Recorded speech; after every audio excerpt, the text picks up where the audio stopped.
bodies, non-bariatric bodies, you know? Yeah. But if you've I've heard this, shutting the food noise off. Well, maybe it's because I just see my patients who I've operated on, and you give them, and they're like struggling, they're plateauing, they're gaining weight, and then they get GLP, they get an injectable, and they're like, whoa, game changer. Yeah. That door is shut, and I don't have to worry about it. Exactly what you mentioned, Kelly, is that little aspect that surgery did not address is now addressed and closed. Guess what, guys? We're not doctors. No, we are not. If you're going to be making any major medical decisions, please consult your doctor. Yes, and that includes diets, exercise, medications, and surgery. We love you guys. And we want you to be in our OSLP family forever. So be careful and consult your doctors. We love ProCare. You guys know this. And guess what? They have a brand new product out, and it tastes like an orange Tic Tac. That's right. I have got it in my hot little hands right now. It's their easy to swallow tablet in Citrus Grove. And both of us have fully switched over to it. We had to because it's easy to swallow, doesn't stick, and it has 45 milligrams of iron. And we both need that. Yes, we do. So go to procarenow.com to take care of all your bariatric body needs. And our code is the only one that gets you a full 15% off. So use code OSLP at checkout. Are you located in the Florida area? Well, we have the perfect office for you. Dr. Fridley and his wife, Macy, have created the perfect, welcoming, and safe place for your bariatric journey. That's right. So click on the link below to start your weight loss journey now. And don't forget to tell them that the OSLP's girls sent you.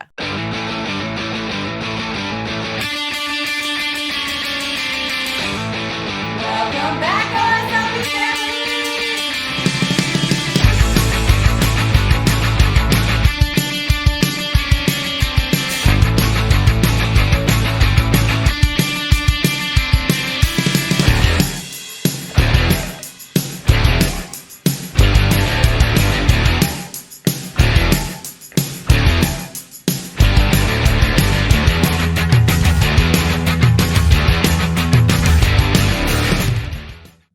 Welcome back, OSLP family!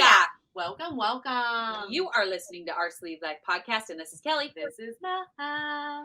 And we are so excited because we have a website. We do. We've had a website for a long time, but we want to make sure you know it's oursleevelifepodcast.com. Yes, and if you're on the website, the first thing that will pop up is a little box for our newsletter. Now, we do not inundate your inbox. We only send about 1, maybe 2 a week. Yep. It's very minimal.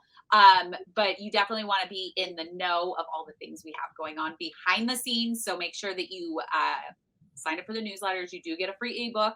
And so that's kind of cool, especially if you're just beginning your journey. Well, yeah, like you get not just those things too, like you get discounts on things. You get to know when we're going on tour, when we're like what cities we're going to be hitting up. So that way you can come hang out with us. Yep. Because like we are going to be doing some of those things shortly. Yep. So. And JBY information is coming out. It's slowly coming out. So you want to be in the know of all the things we have going on. That's right. And if you guys are newly to our podcast, it's Just Be You Bariatric Awards. Yes. So we're celebrating this community. We're making sure that you feel seen and heard, because a lot of us growing up did not feel like we were seen or heard because of our obesity. So we want you guys to come out and hang out with us and have fun. And on that website, on the top right-hand corner, we actually have a group called Our Patrons. So it's on Patreon, and it's patreon.com/OSLP. And we actually have our own support group. So it's actually $7 or higher. It's called the Winner's Circle, the Winner's Bench. And we just love those. We call them the Benchies. We have over 300 people in there. We got men, we got women. We have the age ranges of like 24 up to 60. So if you have a question for anybody, there is someone there that can help you. Yes. And once a month, we do a patron meeting, Zoom meeting. We do. We're having one tonight. We are having one tonight with an expert call, with an expert guest. Yes. Rob DeMedio. So excited to pick his brain and give all that knowledge to our benchies. So. That's right. All right. So the free way to support us. There is a free way, guys. Yes. Don't you worry. So go over to YouTube. It's already on your phone. Go ahead and type in Our Sleeve Life Podcast, hit the bell, and hit the subscribe button, because every Tuesday you get a video of us, and you get to see all the things. And if you are on YouTube, you have known that we have someone awesome that has been waiting patiently behind the scenes for us to introduce her. Yes. So welcome onto the show, Dr. Christine Ren Fielding. Well, thank you very much. It's really, really quite an experience and very exciting to be on your show. I've been really a little cautiously, but anxious and excited to see what we're talking about. Well, we just like to have fun here. Okay. So you're in good company. It's nothing to be nervous about. Because we love what you do so much. And when we got the email about having you on, we were just like over the moon. We were like, immediately, yes. We're like get her on. Just get her on. Yep. So can you tell us a little bit about your background, what you do, how did you get into this field, all of that fun stuff? Sure. I guess I'm first generation. I'll go really far back. I'm from Queens, New York, and where the nanny's from. And my parents were immigrants right after World War II. My mom came from Poland. My dad came from Japan. Wow. And they said, you know what? You're a minority. You're a woman. You better get yourself educated and get a stable profession. And so I became a doctor and then went into surgery and loved surgery, loved general surgery. But at the time that I was in sort of residency, minimally invasive surgery was really kicking off in the 90s, where the laparoscopic sort of technique of doing general abdominal surgery was going on. Okay. And I wanted to learn more. So when I did my fellowship, that's when I was introduced to bariatric surgery. Okay. And I thought, oh my God, why can't these fat people lose weight on their own? Seriously, right? I'm from Queens. We used to say words like, and I was always skinny. So I can tell you that 1 year opened my eyes like nothing else. Yeah.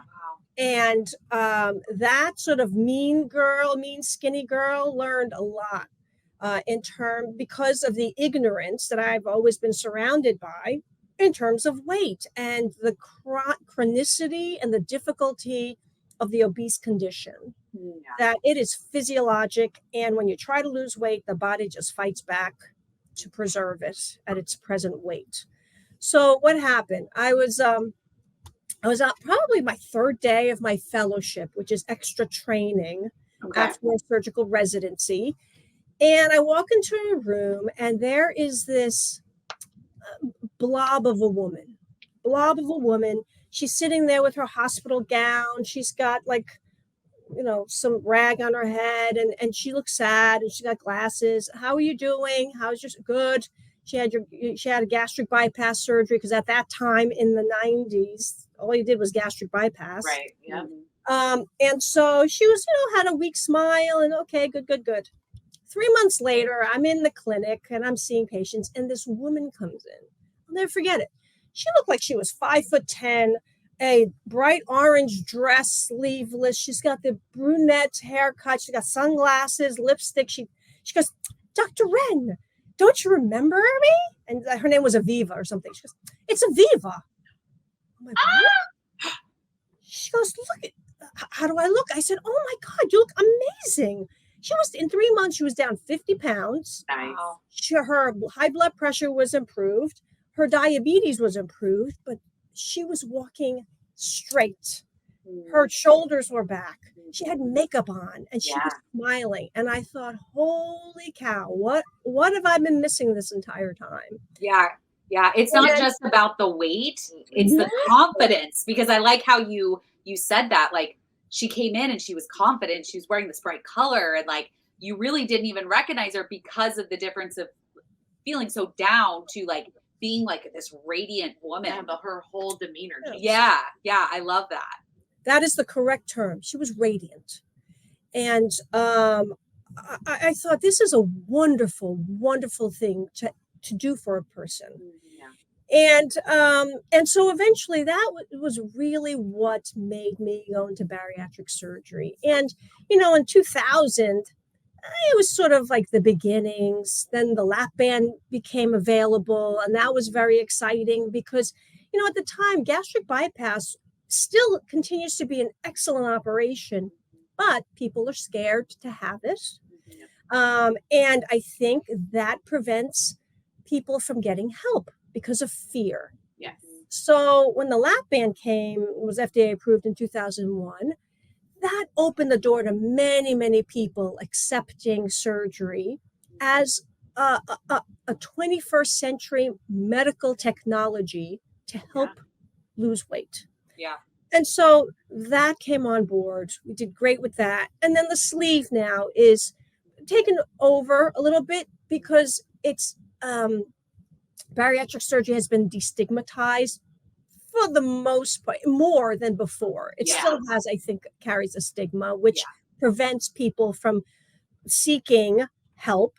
But the sleeve is somewhere in between the bypass and the band. And so that's been really a terrific tool to help people lose weight.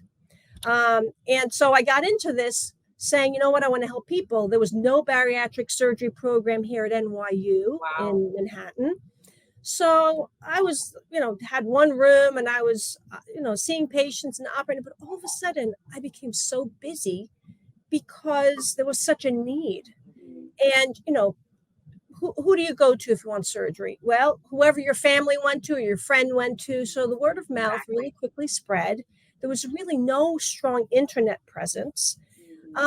And I became one of the busiest surgeons in New York, if not the country. Oh, wow. Congratulations. Thanks. So, it was just me and a nurse practitioner and a dietitian. And now we have 6 surgeons. Wow. We have 5 nurse practitioners. We have 3 full-time dietitians. We have a social worker, 2 psychologists, and we have a medical weight management physician, a bariatric physician, who offers non-surgical weight loss. So we've got the whole complement of treatment to help people on this very long chronic journey. Yeah, for sure. So I have a question of, what do you say to people when they come in and they're scared to actually have surgery? What is your response? Because I know that that's a big thing. People are very scared to actually go under the knife, essentially. Yeah. I think, you know what? There's different fears. There's fear of surgery. Yep. There's fear of anesthesia. And then there's fear of the unknown. Mm-hmm. There's also fear of being a failure. Oh, yeah. A lot of people are afraid of having surgery because what if they become one of those people that they've met that regained all their weight back after a gastric bypass? So I know I was there. That was my biggest. Yeah, that was my fear. Failure. Yeah. So it depends. So I always ask, of course you're afraid, but what are you afraid of? Right? If you're afraid of dying, it's not going to happen. People don't die from this surgery anymore. I mean, not in the main, right? Are you afraid of anesthesia? We have great anesthesiologists. Are you afraid of surgery? You're not the one who's doing the surgery. So you don't have to be afraid of it. I'm doing it. Yeah. But if you're afraid of the unknown, that's normal, and this, you're going to experience something that you have never experienced before. So of course you're going to be anxious or ambivalent about it. Yeah.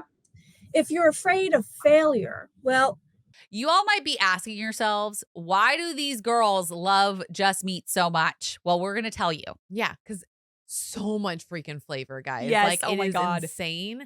And I love to cook, and this has cut down my cooking time in half.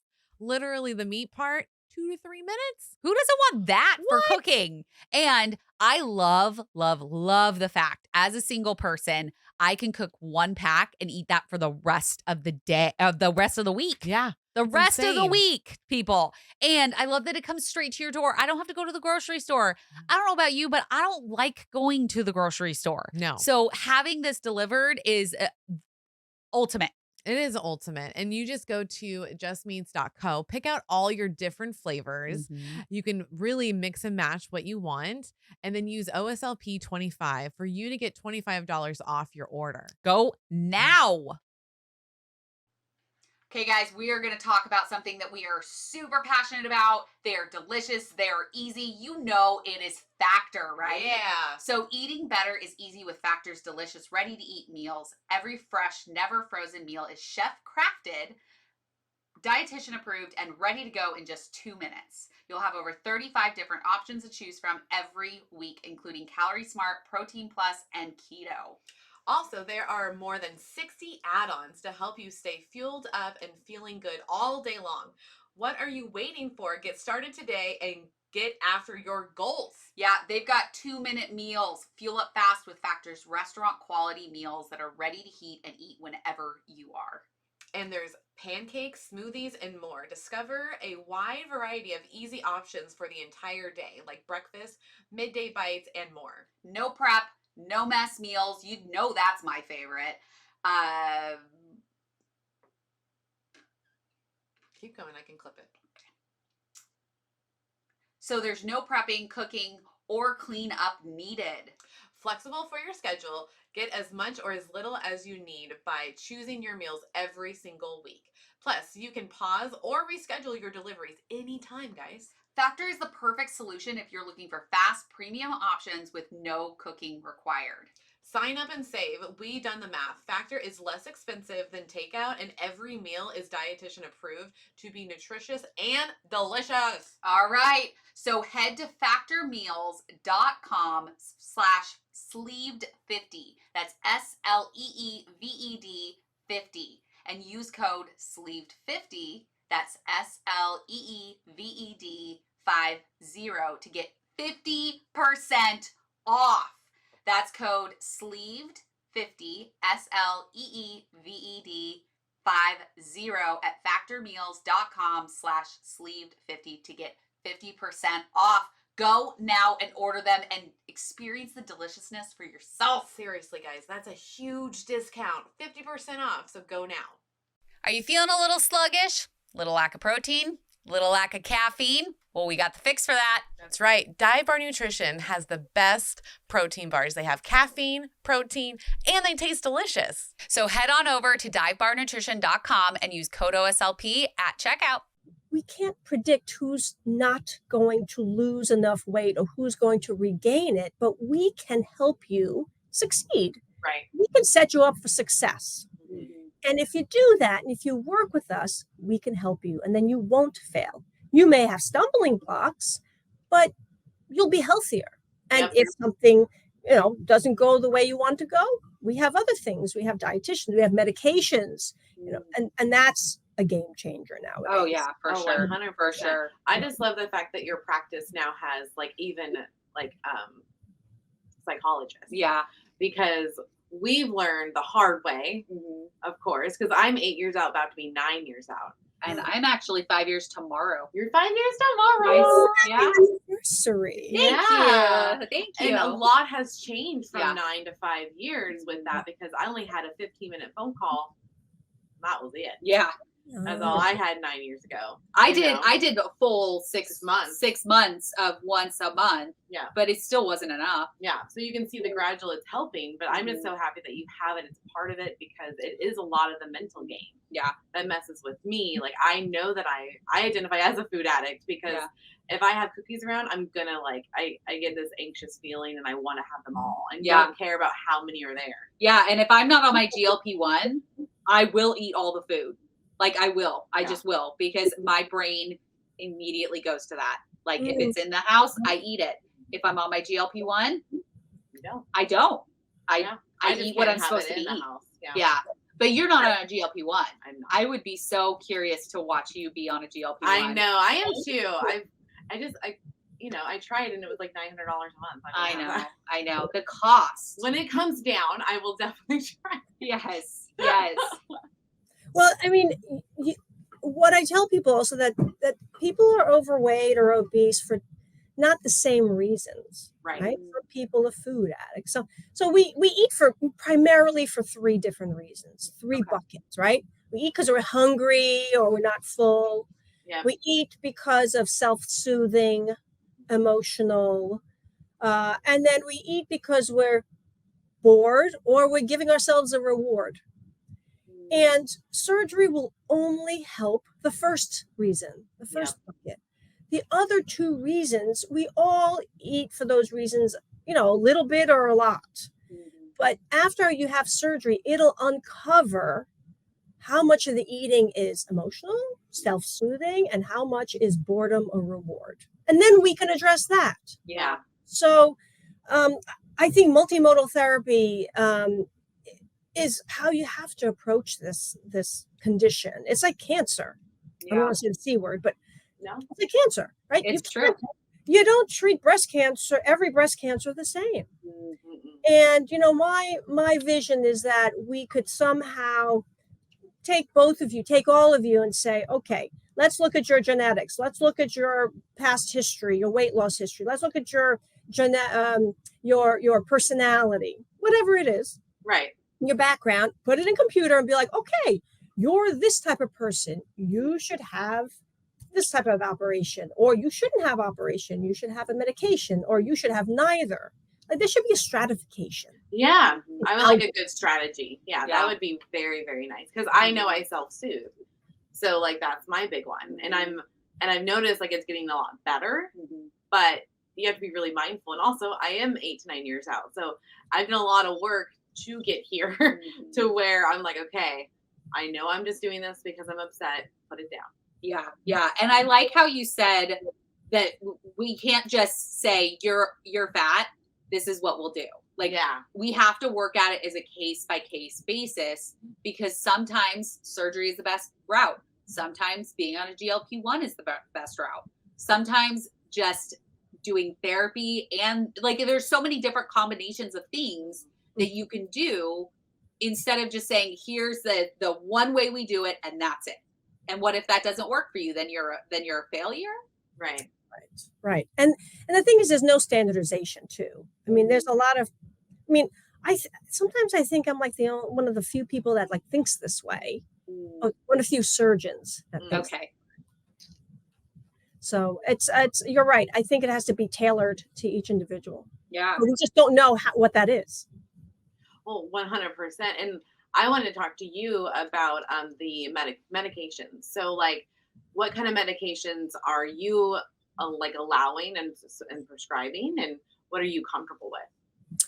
Well, so you know, the two medications that I'm comfortable prescribing is phentermine, which I think is a great medication because it has very few side effects. You can dose it. It's cheap. It's $20, right? And then naltrexone, which is, you know, for sugar cravings. Oh. And that medication has been around for a long time, particularly for people who are trying to stop drinking alcohol. For alcoholics. Okay. But it does the same thing for sugar to calm down the sugar cravings. Again, very simple dosing, not expensive. Pretty much all insurance companies pay for it. And it's one of the components in the medication called Contrave. Oh, I have heard of Contrave. I do not know what that is. So that's actually, it's like a smoking cessation. So it's to help you quit smoking. Okay. But it's been found, and correct me if I'm wrong, Dr. Christine, but that it's been found that it helps with the compulsive eating as well. Well, okay, so there's a different medication for compulsive eating. Oh, okay. Yeah. See, that's why I was like, correct me if I'm wrong. Yes. Let's learn, guys. Yeah. So naltrexone is for primarily for alcoholism. Okay.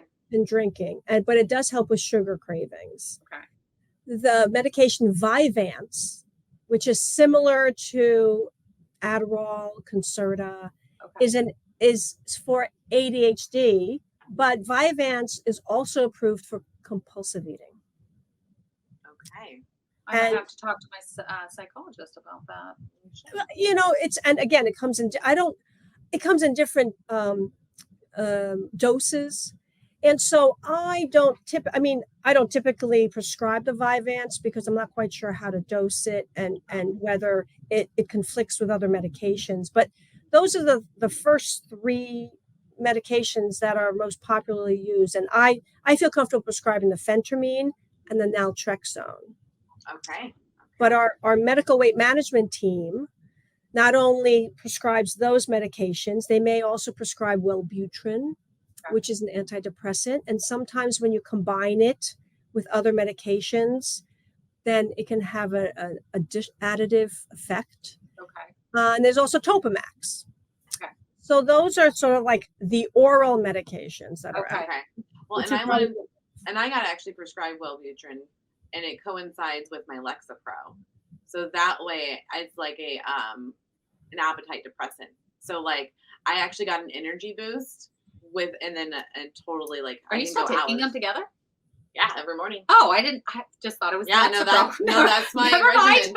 regimen. No, that's my regimen now. That's what he wanted, and I just got checked by him, and he was like, "You seem so much better," and I was like, "I feel so much better." So, Yeah, I would say that I've seen a huge difference in Right? you since you started it. I didn't know you were still taking both, so Oh yeah, this is going to be lifelong now. perfect. I love it. Yeah, it's good. And so, everyone's brain chemistry and body chemistry is different. Mm-hmm. And so that's why you can't, like you said, you can't just like swath the same treatment for everybody.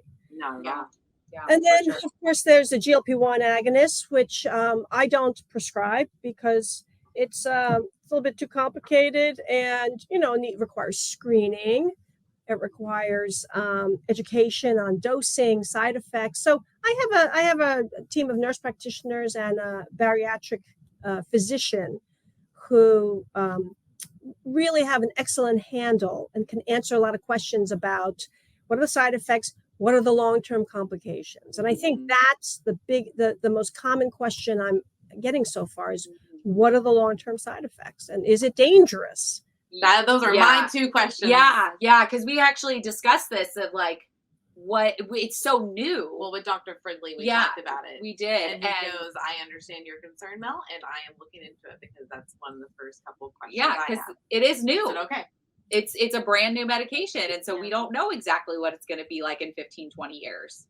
Yeah, but new is relative, right? I mean, it's Okay. been around for at least 10 years. It's just new to the advertising and social media. Ah, Yeah. okay. And because the thing about FDA approval, in the United States, medications take a much longer time to get approved in the US than in any other country. Wow. And usually there has to be, in the main, there has to be 3-year sort of studies on these medications, and it has to be over, thousands of people. Yeah. So there are long-term studies on the Okay. GLP-1 agonists. It's just that we're now hearing it, and it's just like a hot thing that it Yeah. seems like. But I mean, our practice has been prescribing since Saxenda, right? Saxenda came out even before COVID, I think. Wow. wow. Okay. Years, yeah. It just took backseat because of COVID. Yep. Everything did.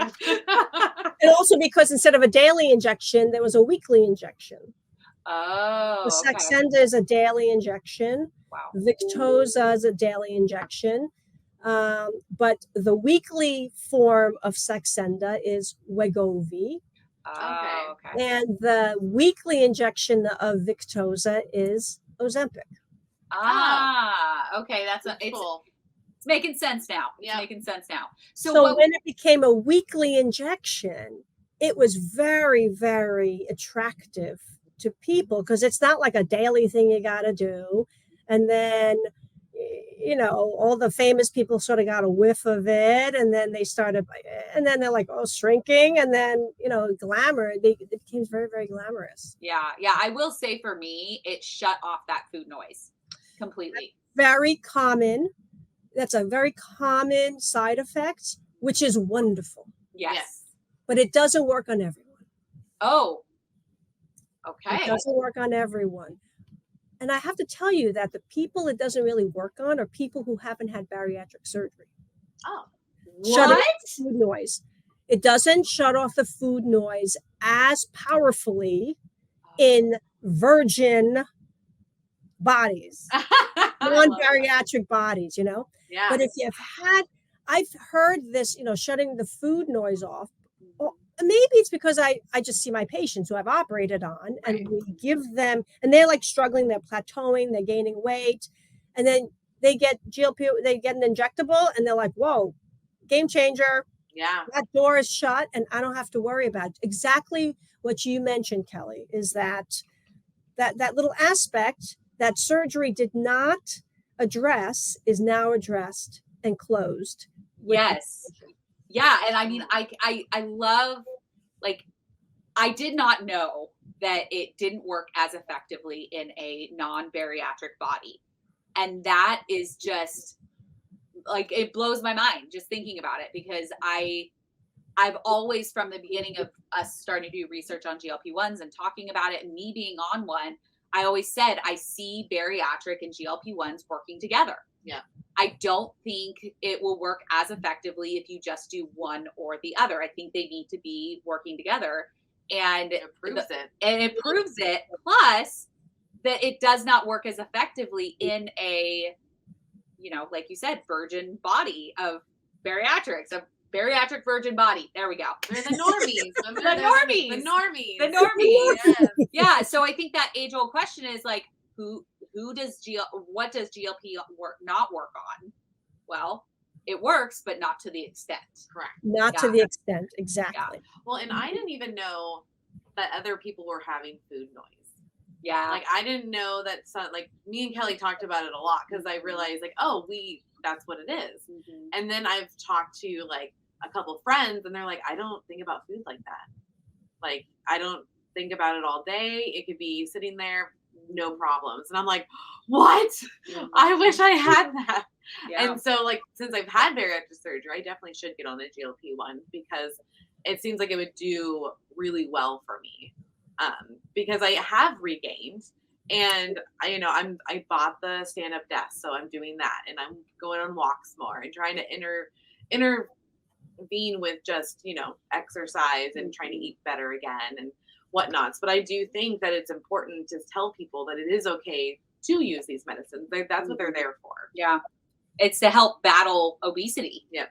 That's and the food noise. And the food noise. And the food noise. I know, even before that term was popularized, I used to tell people that, I know that food talks to you. I know it's telling you from the other room that it's there, and there's still some left over. And that's what skinny people don't understand. No concept. That's why back in the day when people said, just push away from the table. I mean, to skinny people, yeah, that's normal. That's easy. Totally fine.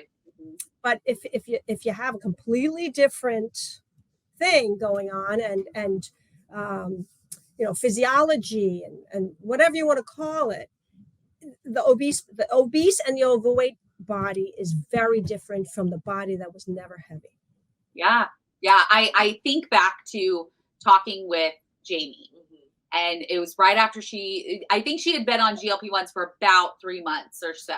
And we were talking about it, and I remember her saying, I now understand why those that have never had an issue with food don't have an issue with food. Yeah, makes more sense. Like, she finally understood the other side of it, because she was like, I don't think about food in the same way anymore. And that was so like life altering, I think, to me, because once I heard that, I was like, I have to do this. I have to do this.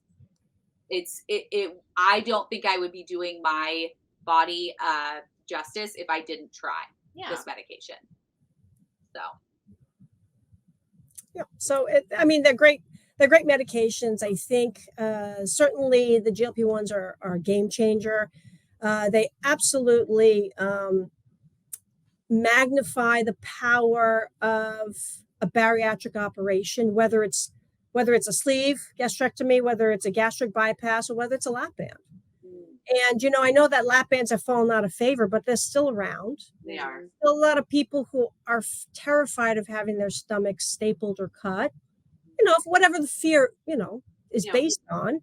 Yeah. And it may even salvages a lot of patients who've had lap band surgery. So I'm happy for them, because then, going through a second operation, or it salvages sleeve patients who regained weight so that they don't have to have a gastric bypass.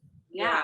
Because that's the thing. I would like to not have to do another surgery. I would like my next surgery to be plastics. Yeah. Not doing another weight loss surgery, Yeah. So that's what I'm looking forward to. So at your clinic, do you do all 3 surgeries? We do more than all 3, but we do. Oh. We do More than all most of the operations are sleeve gastrectomies, followed by, we still do a lot of lap band surgeries, because we really understand the aftercare. Aftercare is key for the lap band. If you're just going to do surgery and leave, forget it. It's not going to work. It's like buying a television and not plugging it in. Yeah. Okay. So we still do a lot of lap bands, and especially now since they have like this modified version, it's very exciting. So Okay. yeah, and then we do gastric bypass. We also do some intestinal bypass, primarily as a revision for prior surgery. So one of the people who have had regain after a sleeve, it could be a duodenal switch. It could be a SADE, single anastomosis duodenal-ileostomy. That's too much medical term, but SADE. Right. Or an OAGB, which is a one anastomosis gastric bypass. So there's a lot of revisions or conversions of prior operations. Is the last one the mini bypass? Is that what it's It called? used to be called a mini bypass, but that's like not a good term. It has a lot of background. So we call it the OAGB, the one anastomosis gastric bypass, but very similar based on the mini gastric bypass. OAGB. Sure. Okay. OAGB. Because, I mean, we like to know what all the surgeries and what all of the options are for our listeners so that we can inform them correctly. So And that's the whole point, man. yeah, Really. yeah. And we actually did talk to somebody who had the mini bypass, but now we know it's called an OAGB. Yes. So, yeah. So can you tell us a little bit about also, because not only are you a surgeon and a director of a bariatric clinic at NYU, but you are also a professor. Yes, I'm a professor of surgery here at the School of Medicine. And that just means that my interests, in addition to taking care of patients and operating, I've done a lot of research because I had a lot of questions over the past 20 years on what's the best operation, or is there, how do we prevent complications, or what are the complications of these operations? What's the long-term effect of, various operations? So a lot of since 2000, when I started the practice here, I collected a database of all my patients. And so we've been able to look at long-term results of all the three different, the main operations, which is lap band, gastric bypass, and sleeve. Okay. Perfect. Okay. So if you have somebody come to you and they, you haven't seen them in a couple years, they've kind of fallen off, the proverbial bench. There you go. We'll say they've fallen off the bench and they have regained a significant amount, 50, 60 pounds. What do you say to them? What are the next steps you tell them to do? Because I know just getting to the office and asking for help is a lot for most patients. So once they're there, what do you recommend that they start doing? Well, I congratulate them for coming back. Love that. Yeah. It's true. I mean, it takes a lot of courage, number one, to come in for surgery, but then number two, to come in after you've lost weight and then regained it. And many patients will say, I thought you were going to yell at me. That's what they say to me. I thought you were going to yell at me. I'm like, well, I'm not going to yell at you. It's not about me. It's about you. And so I think, so I usually start out with, depending on which operation they had, what are their hunger, like what is their appetite? Is their appetite still under control? Is their portion control, satiety still there? Are they eating more, or is it something else? Like, where have the extra calories come from? Because it is typically about calories. Yes. Unless someone has had some sort of athletic injury or some sort of injury and they're bedbound. But it's usually about extra calories, and it doesn't have to be a ton of calories. Right. Well, look, if you're 10 years out after surgery, it's not that you're just 10 years out after surgery, you're 10 years older, and therefore your metabolic rate and your hormones, especially as a woman, is different. So you need fewer calories as you get older, right? And really? And then all you need is like Yeah, an I extra didn't know that. calories a day. What? Wait, so you need less calories as you get older, or more calories? Less. You need less as we get older. You need How did less I not know calories. this? Yeah, I didn't know this either. Okay, Yeah. explain. I'm like, wait a minute. Why? Why do we need less? Hold on. Because evolutionarily, as we go into our 20s, our bodies are getting ready for reproduction, Oh yes. for for running and fighting and farming and this is evolutionarily our Right. body's metabolic rate is increasing very, very high as a youngster, staying high in the 20s, and then 30, usually at 30 years old, that's when women say, "Oh, my pants are tight." 31. Oh, I'm getting a little, I could eat anything when I was in my 20s, and now I can't, and I've gained all this weight.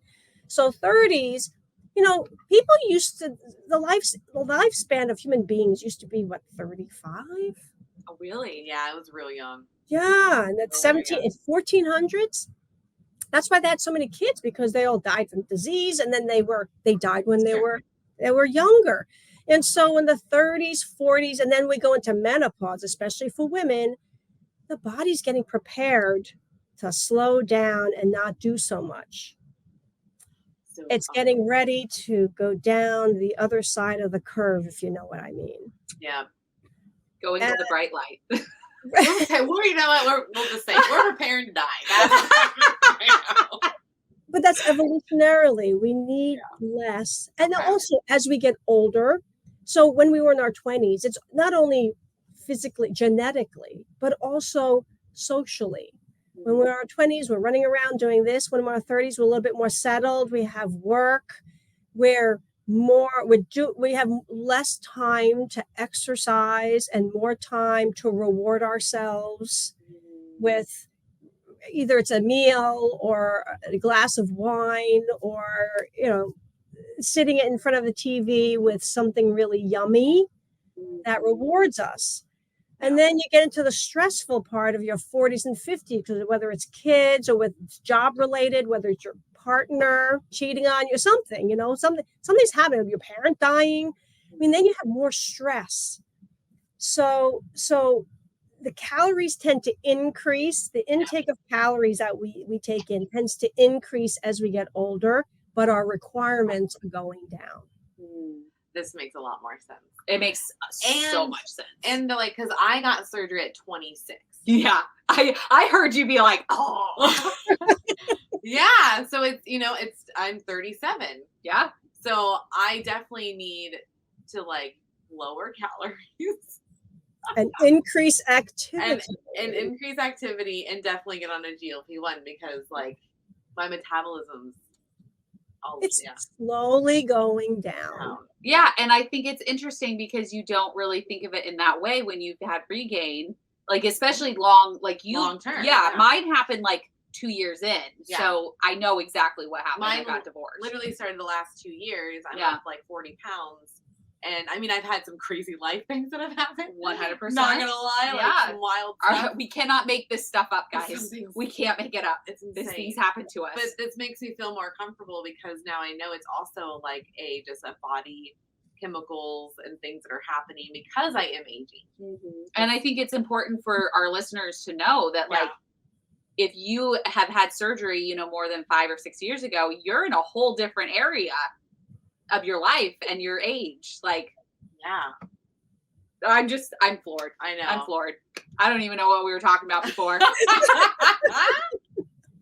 Well, no, we wanted to talk about that because we have a lot of followers that are in menopause or premenopausal. Yes. So do you have any direction for them? Yes. So this is the conversation we have. And your question was, when a patient has not come in for a while after their surgery and they've regained weight, what do you say to them? And that's what I say to them first. You're 10 years out, but you're also 10 years older. And natural history, if you hadn't had surgery 10 years ago, statistically, you would have gained 5 to 10 pounds a year. So you just saved yourself 100 pounds by having surgery. That's okay. Then we go into, what are the reasons for extra calories? The most common reason is sugar in beverages. Oh, give me that, venti soy latte with 5 squirts of caramel or something, right? And it's such a little innocent. I have coffee. Yeah. Okay, but what's in the coffee? Yes. So it's sugar, it's hidden sugar or subtle sugar in coffee, Beverages, right? Regular soda is number one culprit for weight regain. Juice, Arizona iced tea, Gatorade. And then there's the snacks, snacking, picking, they're so little innocent. That little Oreo is so innocent. But that's like 50 calories, and it adds up. And all you need is an extra 100 calories a day. And that's like 2 pounds or 3 pounds in a month. Mother trucker. So mine is blown. I know exactly where my weight's coming from. 100%. Damn, those But it's so little. I don't You know know how many cookies I had yesterday? I don't even want to talk about it. You brought it up. I know, but this is like helping because I can actually be like, okay, I'm older now. I gotta get less calories. I can't be putting in these extra things, and I gotta move more. But then we say, okay, so the reason why you've had some, potholes in your weight loss trip is that you've had these hidden calories from processed sugars. What is driving you to them, and what are the obstacles or the challenges that make you not give them up, right? So it's either going to be, your blood sugar, trying to correct the blood sugar, and this is a little bit complex, so try to bear with me. Yeah, no, we love this. Right. Okay. So, well, number one, let's talk about after you have a sleeve and after you have a gastric bypass, your food, and remember, we're talking about sleeves. So remember, before your sleeve, your stomach was a bag that held food and liquid, and then over the course of the 2 or 3 hours afterwards, would pump the food gently out into the intestines so that there was a measured and equal amount of absorption of whatever you've just eaten and drank into the intestines. Very measured, whatever you want to say, 5 grams of sugar per hour, right? Very measured. Now your stomach is a tube. So what you eat and drink goes in, out. And so if you ate some sugar, a cookie, it just goes out and pow, that sugar is instantly absorbed into your intestines. Your blood sugar goes up, and then your body's like, holy cow, my blood sugar is 300. We better pump out insulin. And it shoots insulin, and all of a sudden you have a drop in your sugar, and then you're jonesing, you're craving. You're like, oh, I'm hangry, I'm shaking, I'm looking. You don't even know. And that's because your blood sugar is low and you're trying to correct it. So you have this cycle. So then you have another cookie, or you have whatever it is. And then it goes up and down and up and down. And every time your blood sugar goes up and insulin goes out, that sugar is being brought from the bloodstream into the fat cells. So you're not really emotionally eating. You're just trying to correct your blood sugar.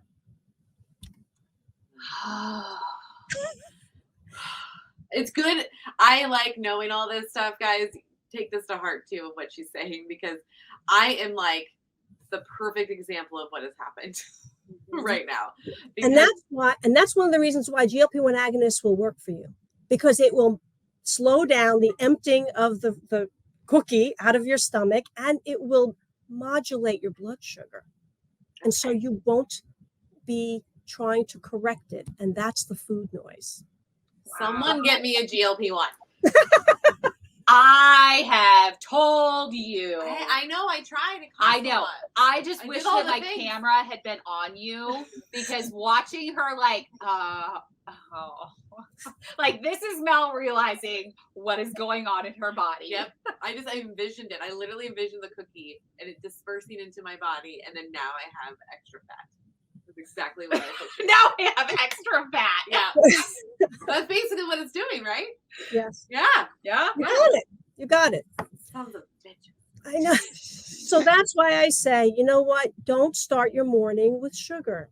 Don't put sugar in your coffee. Okay. We have heard that. The cycle, Yeah. right? Or don't put creamer or whatever, flavored creamer. But whatever it is, it's usually because something started it in the beginning. Like it's the original sin. Something in the morning, whether it was like a munchkin or something, it set off your blood sugar to the races. And then you're screwed the entire day.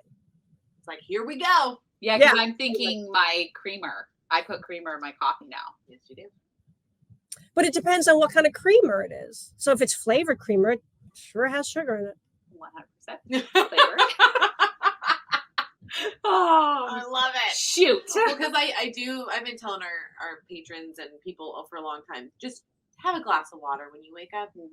You don't need to have all these different things like a rock star or a coffee or like a crazy thing to drink, because your body's like now goes into like panic. It's dehydrated from overnight. So you need to replenish. Like, and it's that age old of like, start the day with being healthy, you'll end the day being healthy. If you start the day being unhealthy, you're going to end it the same way. See, I start the day healthy. I end it unhealthy because at nighttime I get lonely or bored and I eat. Yes. Right. I know exactly what it is. Feel you on that. So now I know, like, because I live with a lot of people. I let my aunt and her kids live with me for a while. Yeah. So, but she cooks like how my mom used to cook. And so, like, I was a chubby kid. So, like, and so it's back in the house. And so, like, she gave me a Chips Ahoy thing. Like, yes, it wasn't full, but I definitely finished it in 2 days. It's like, I just can't have it around me. Wow. Yeah. I never thought of the fact that she cooks like your mom used to. And that's a direct correlation of you having weight gain. Yeah. And she's been here, guess how long? Yep. Almost 2 years. Oh, I mean, so then there's sabotage. I mean, subconscious sabotage by family members, by loved ones, by yourself. You know, it's very complicated. It's very complex. It's not just that. I mean, I just gave you one example for a reason of weight gain, and the other is sabotage. There's non-physical. Right. You know, like you said, there's reward, boredom. Okay. Yeah. So from there, where do they go? So now you're figuring out where it's coming from. Yep. Why it happened. So we try to identify what the culprit is. You know, some people it's alcohol. Yeah. So then we talk about that, but if it depends on, again, which operation it is. If it's a sleeve, maybe their stomach is stretched. Usually it isn't. If it's a gastric bypass, it's usually sugar. If it's a lap band, sometimes it's because the band has not been tightened and the person didn't come back, or there's a crack in the tubing, which is an easy fix. You can replace the band, and they do great. Okay. So it all depends on this diagnosis of what really is the cause of the extra calories day to day, and how do we address having you not have those extra calories, and whether it's the hunger thing, whether it's the portion thing, whether it's the quality of food, whether it's this whole, sugar thing. Again, I didn't even talk to you about the addictive nature of sugar. Yes, let's talk about it. Because sugar, as you know or don't know, is an antidepressant. Oh, and sugar is a very powerful chemical that works on the pleasure centers of your brain. So there was a very well-known study a couple of decades ago, and they took rats. And, rats are not emotional beings. Yeah. They have little tiny rat brains. They just want to do just a few things, like eat, have sex, sleep. That's it. I've never thought of a rat having sex, but they have to reproduce, girl. Research on the menstrual cycle of the estrous cycle of rats, and I used to watch them have sex all the time. Anyway, I love that so much. So good. College, and it was a Catholic school. I was very good. Okay, so even better.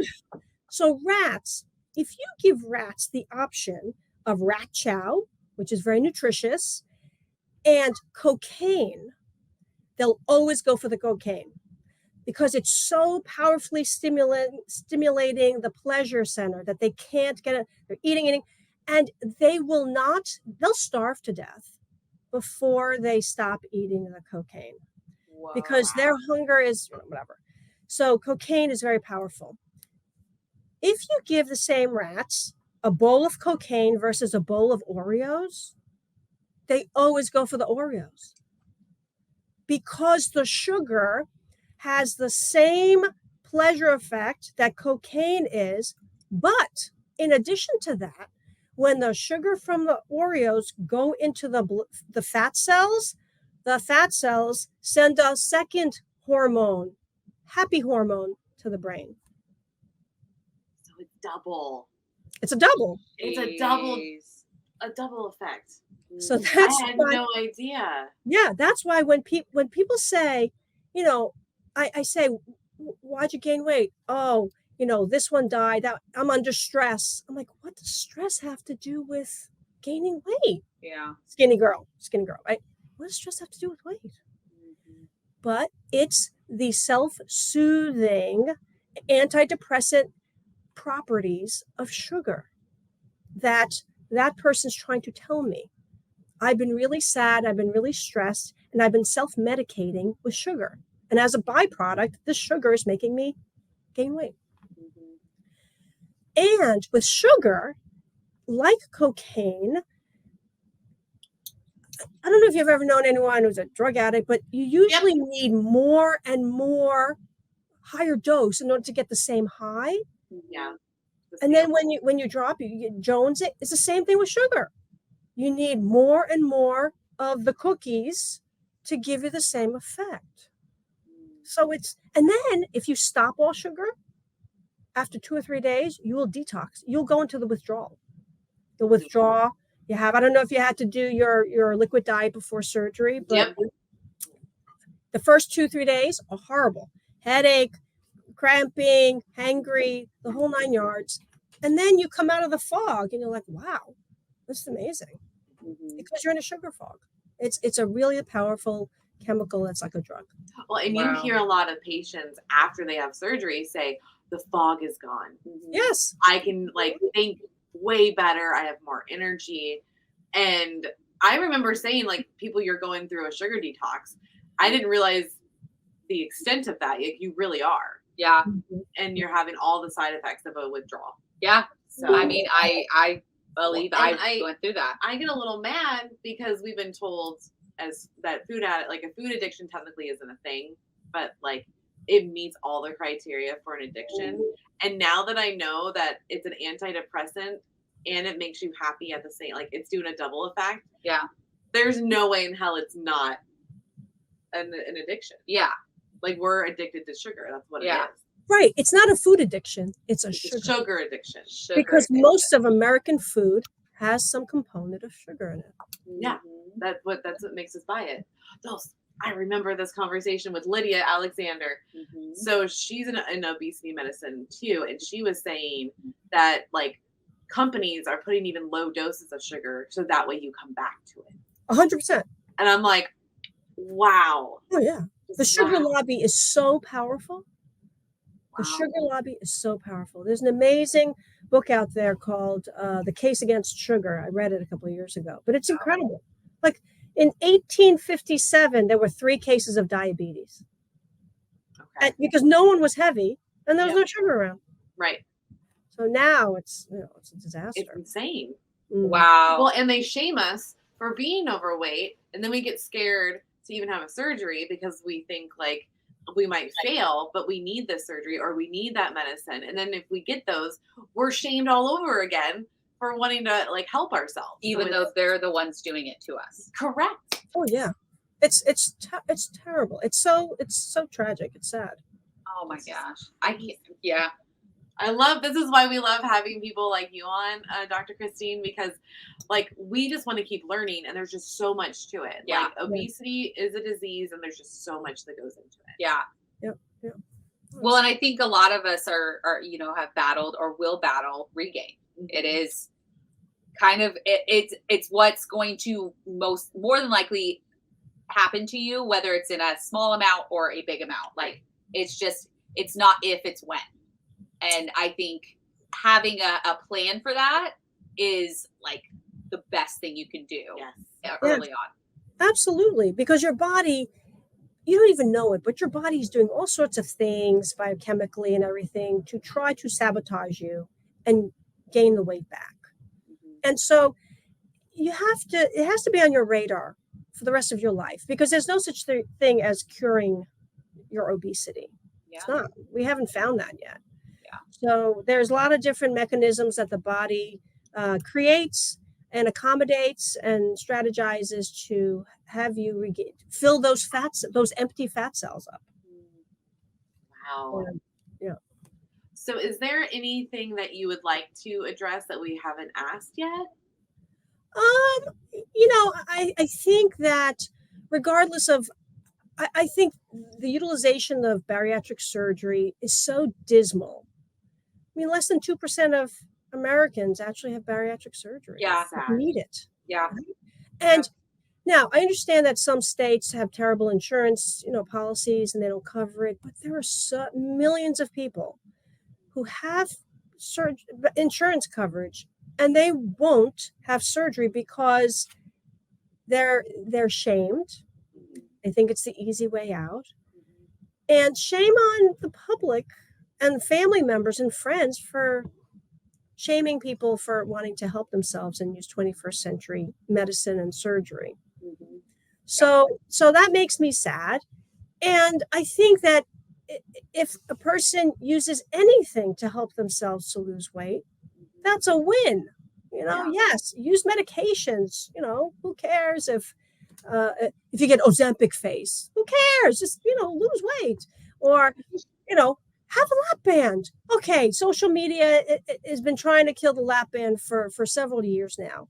It's not a bad operation. It's actually a great operation. Yeah. But it's misunderstood, just like GLP-1 agonists are misunderstood. And in the right hands, it can really work, especially with their new upgraded version, which allows people to have less vomiting.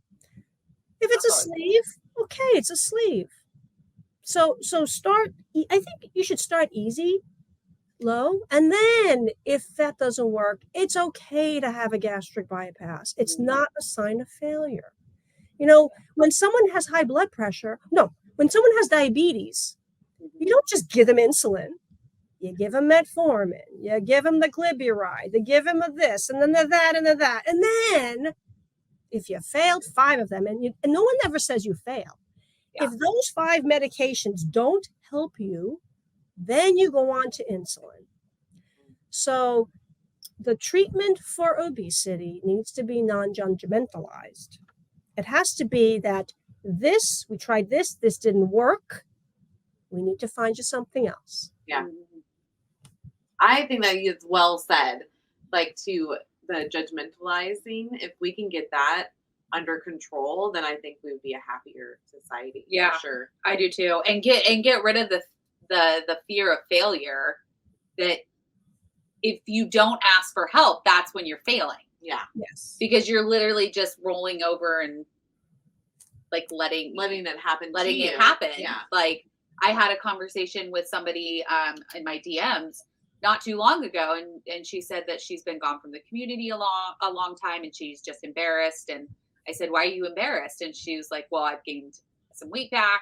And I was like, "That's what the community is there for, is for you to come and talk to them and like say, hey, I'm struggling real hardcore. I've had these things happen to me."